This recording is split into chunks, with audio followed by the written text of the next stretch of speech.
G가 뭐겠죠? 퀄리티. W는 뭐예요? 일, WORK. L은 뭐예요? 라이프. 그게 요새 뭐예요? 워라벨 얘기 나오냐, 그게. 그래서 우리가 계획생산 공정은 저렴한 가격으로 빠른 서비스를 고객에게 제공하지만 제품 선택의 유연성은 떨어지는 것이고 성과는 재고조절이라든가 잔업시간 사용하는 것들로 한다. 그래서 이 그림을 보면 첫 번째 그림은 계획생산입니다. 계획생산인데 고객의 주문이 이루어져야 이제 단계 1, 단계 2, 단계 3에서 완제품이 이루어지고 이제 계획생산은 그게 아니죠. 그냥 재고로 우리가 만들어 놓고 나서 효율적인 운영을 통해서 1당, 2당 해서 재고로 만들어 놓고 완제품 만들어 놓고 나서 고객 주문이 이루어지면 고객한테 우리가 수요를 부응하는 게 계획생산이고 두 번째 주문 생산은 고객의 주문이 이루어져야 단계 1에 들어가서 시작이 되는 거예요. 단계 1, 단계 2, 단계 3로 갑니다. 조립 생산은 어떻게 이루어지는 거예요? 단계 1과 단계 2, 단계 3은 앞에서 그 계획생산처럼 조립이 이루어지다가 그래서 단계 3이 끝나면 뭐가 돼요? 김우석, 조립생산에서 단계 1, 단계 2, 단계 3가 완성이 되면 뭐가 돼요? 뭐 완성이 되는 거예요? 에? 제공품 영어로 뭐라 그래요?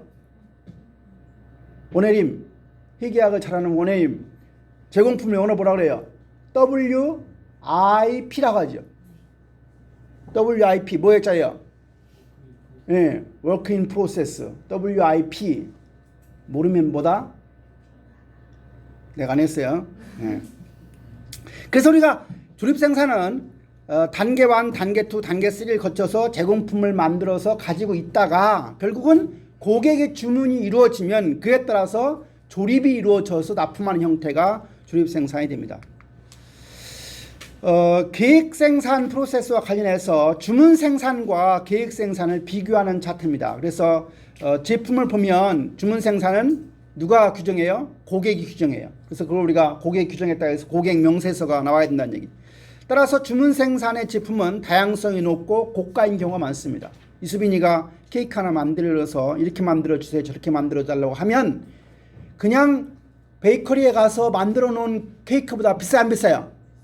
비싸다고. 왜? 표준화되어 있지 않고 수빈이의 요구에 맞춰서 거기에 하트 모양도 그려야 되고 거기다가 딸기도 넣어야 되고 하니까 다르단 말이에요. 반면에 계획 생산은 누가 규정해요? 제품을 생산자가 규정하기 때문에 다양성도 낮고 가격도 저가다. 목표를 보면 주문 생산의 목표가 뭐였어요? 납기나 생산관리 능력. 아까 주문 납기 준수율 이런 게 중요하다고 그랬어요. 그래서 생산관리 능력 관리가 중요하고 계획 생산의 경우는 재고 관리가 중요해요. 재고나 생산 능력이나 서비스의 균형을 맞추는 게 중요하다. 주문 생산에서 주요한 문제는 주로 납기 준수, 납기와 관련된 것이고 계획 생산에서 주요 문제는 어떻게 수요가 얼만큼 발생할 거냐 하는 디맨드 포캐스트.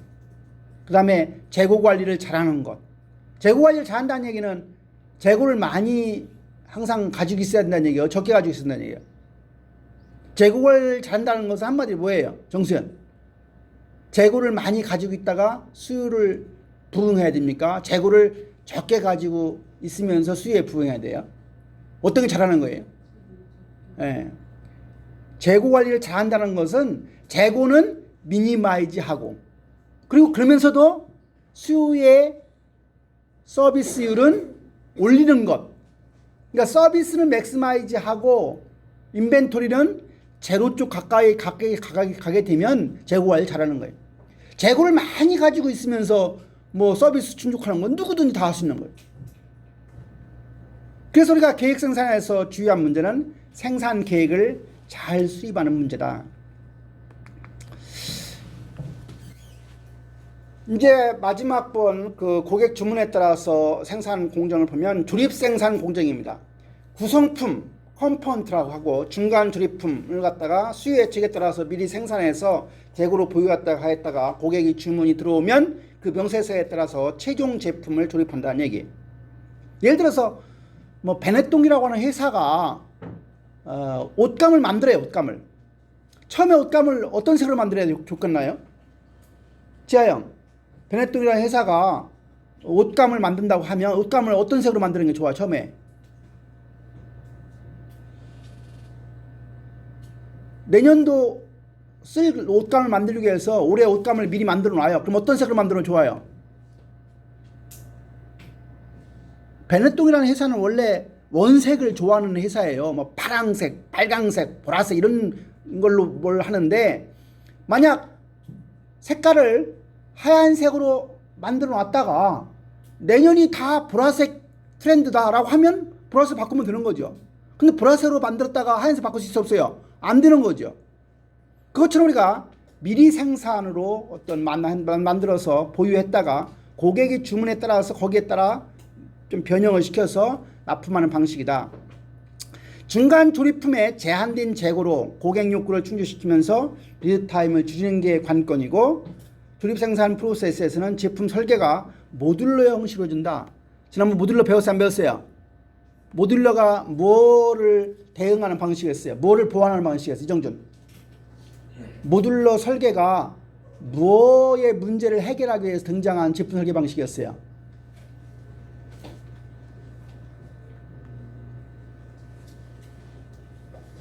고용 뭐였어요? 지난주에 제품 설계할 때 표준화에 대한 얘기 했어요. 표준화하면 어때요? 효율성이 있다겠죠. 원가 떨어진다겠죠. 근데 표준화하면 어때요? 표준화하면 사람들의 다양한 욕구를 충족시킬 수 있어요? 없어요? 없다. 따라서 모듈러 설계 방식을 이용해서 표준화에서 오는 어떤 문제점을 해결하기 위한 거다. 지난주에 배웠어요? 안 배웠어요? 네, 지난주에 배운 것을 일주일 후에 기억을 못한다는 것은 뭐의 증상이다? 네. 프로세스 선정입니다. 6개의 서로 다른 프로세스가, 아까 6가지 공부했어요. 6개의 서로 다른 프로세스. 6개 한번 다시 읽어볼까요? 뭐였어요? 첫 번째가요? 첫 번째가 뭐였어요? 프로젝트 공정. 두 번째가 뭐였어요? 잡샷 공정. 세 번째가 무슨 공정이었어요? 배치 공정. 그 다음에 무슨 공정이었어요? 라인 공정. 그 다음에 무슨 공정이었어요? 연속 공정. 마지막에 뭐였어요? 셀룰라 공정. 이 6가지 공정, 6개의 서로 다른 공정 또는 프로세스가 제품이나 시장 수요에 따라서 사용되게 되는데, 그렇다 하더라도 공장 하나에서, 같은 공장 안에서 이 유형이 2개가 또는 3개가 공존할 수도 있는 거다. 6개 프로세스로 분류하는 목적은 앞에서 공부했던 우리가 원가나 품질이나 또는 맞춤이나 생산이나 재고 관리, 일정 관리 등과 같은 결정이 이 프로세스 형태에 따라서 다르고, 또한 프로세스 선정을 하는 것과 밀접하게 관련된 사실이다. 그래서 우리가 프로세스를 선정할 때 어떤 영향을 받을까? 그 프로세스 선정에 영향을 미치는 요인들은 다음과 같다. 첫 번째는 제품이나 서비스의 수요량이 어떠냐. 수요량이 많으면 잡샵으로 가야 돼요? 라인이나 연소로 가야 돼요? 라인 쪽으로 가야 되겠죠. 그렇죠? 그래서 수요량이나 수요 패턴이 프로세스 선정에 영향을 주고, 수직적 통합의 정도, 영어로 뭐라 그래요? 버티컬 인티그레이션이라고 그래요. 박상희, 수직적 통합은 2가지가 있어요. 무슨 통합이 있어요? 전방 통합과 후방 통합이 있다. 원혜림, 후방 통합은 뭐예요? 원료 쪽으로 통합하는 거예요. 가구 공장이 산림, 나무 어떤 키우는 거와 관련된 거 통합되어 있으면, 계열화하면 그것은 후방 통합한 거예요. 삼성전자가 만들어진 완제품을 파는 쪽, 유통망 쪽, 대리점 뭐 이런 것 쪽에 계열화가 되어 있으면 뭐예요? 그것은 전방 통합이다. 전방 통합과 후방 통합, backward integration, forward integration, vertical integration. 우리가 수직적 통합이라는 걸 영어로 우리가 vertical integration. 그래서 수직적 통합의 정도가 어떠냐? 구매나 아웃소싱이 어떠냐? 제품의 유연성과 수량의 유연성 정도는 어떠냐? 자동화 정도는 어떠냐? 이정준, 자동화를 많이 하는 게 좋아요? 적게 하는 게 좋아요? 자동화는 때에 따라 때에 따라서 어떻게 해?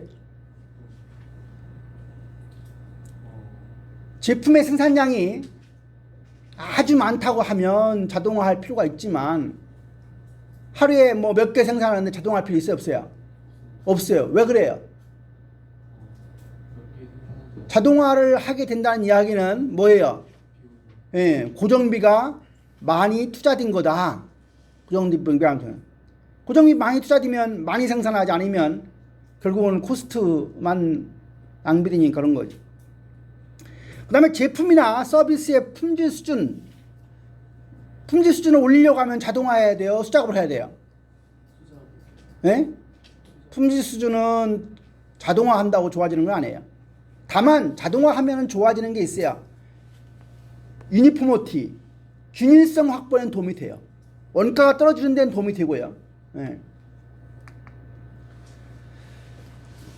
다음 우리가 제품 프로세스, 제품 공정 전략입니다. 제품 공정 전략. 요 제품 공정 전략은 누가 만드는 거냐면 필라이트라는 사람이 만든 거예요. 한 70년대, 1970년대 정도 만드는 건데 지금까지도 요 필라이트의 모형은 우리가 프로세스 공부할 때 항상 나오는 얘기입니다. 공정 또는 프로세스라고 하는 것은 시간에 따라서 한 단계에서 다음 단계로 발전해 간다. 양복 만드는 거 생각해보세요. 양복 만든다고 하면 처음에는 분명히 양복점 같은 주문 생산을 만들겠죠. 그러다가 오늘날 기성복 같은 형태로 점점 진화되겠죠.